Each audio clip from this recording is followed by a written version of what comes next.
The problem of inequality has gotten much attention since the economy began recovering from the financial crisis. Wages have grown slowly, and it took years for some to recover losses from the housing crash, but many have not. And increasingly, there's concern about a racial wealth gap.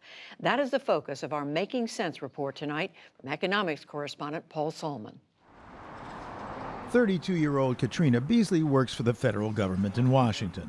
Good job, bright future, so she's taking the next step in growing up. So this is the one-bedroom Adams model that we have available. Trying to buy a few rooms of her own.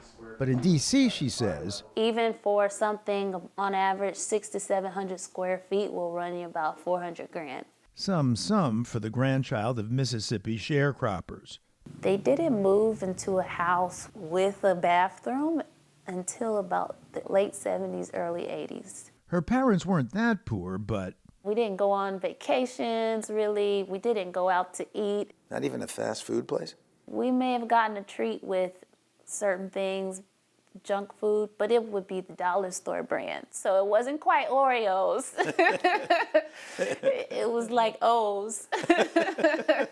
the family frugality rubbed off. Beasley graduated from the University of Texas debt-free, but it took her 7 years because she was also working full-time at a spa.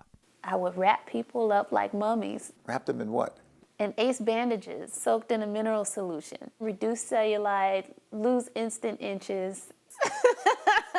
I'm gonna sell you so you can get a body wrap too. But Beasley's economic lot is hardly atypical, says economist Darrick Hamilton. Just look at the black-white asset abyss. The racial wealth gap is tremendous. The typical black household has about 10 cents for every dollar the typical white household. The typical black household where the head graduated from college has less wealth than a white household where the head dropped out of high school. Really? Really. Income, education, occupation, none of it explains the racial wealth gap. The Federal Reserve Board's triennial survey of consumers. And sure enough, according to the Federal Reserve, the typical white family's net worth is $171,000. The typical black family's $17,600. And that 10-to-1 disparity pales next to what Hamilton found in a study for the Boston Fed. We had the shocking result that the typical African American household had $8 in net wealth in Boston. $8. You mean that's the net worth if you take all the assets and match them against all the debts? That's right, and that's inclusive of home ownership. So if there's ever a shock or any emergency or a shortfall in your income, you virtually have no resources to deal with your emergency situation. Many of the people I interviewed were highly educated. Sociologist Regine Jackson worked with Hamilton in Boston. They were in professional occupations. Many were homeowners. So this is your bedroom. But they'd had to borrow to learn, borrow to buy, use what they saved to service the loans.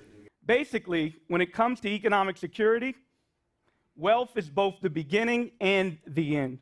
Now, it so happens Darrick Hamilton has a policy proposal for building wealth called baby bonds, details in a bit, that would provide a grub stake at birth for all Americans, yet help close the wealth gap. Life comes at everyone in every type of way. And many of us face financial setbacks, acknowledges Reese Everson, but the experiences that have systematically built up in the lives of African Americans make these situations that much more insurmountable. Everson, an author with a law degree, would seem to have the human capital it takes to build wealth, and she came from a family that saved and invested in real estate. My grandfather worked at Chrysler for 40 years. He was one of the first people in his community to have a home built in the 70s from the ground up. Paid it off before it was even done being, built. She inherited that house, so she's set, right? One would think so, but if my grandparents were white and they had gone out to West Bloomfield, Michigan, instead of in Detroit, Michigan, the value of their property would have probably been 3 or 4 times higher. My grandfather simply wasn't able to buy in those areas. Literally, no, you cannot buy here. Absolutely. Meanwhile, white flight hammered the value of Everson's legacy real estate. When white people moved from the city into the suburbs, the property values dropped. And if that weren't enough, after her grandfather died, My grandmother took out a reverse mortgage in 2005. Where did she learn about the reverse mortgage? At her church. where Wells Fargo, as employees later confirmed, was pushing the loans to parishioners. These 60-year-old women didn't realize that, if you do borrow $60,000, in just 10 short years, the interest and the fees are going to be $140,000. And when you pass away and the bank does come to collect, they're going to take all of the generational wealth that you wanted to pass down to your children. And that's what happened to me personally. In Detroit, and sociologists Regine Jackson and Adria Welcher found in Boston and Atlanta, too. Both our research took place after the housing crisis in 2008. Black communities and homeowners really felt and experienced that economic crisis. The stakes were much higher and the effects were much longer lasting.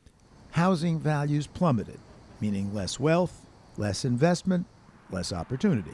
Many of the suburbs that are now predominantly black, the values of the homes and just the community resources, the green spaces, the libraries, they're awful in comparison to the white neighborhoods. This one has our speckled quartz countertops. But Small wonder Katrina Beasley is an anomaly in the D.C. condo market, even though she will only be able to buy if help from a nonprofit comes through. The condo's sales agent, Kevin Ward.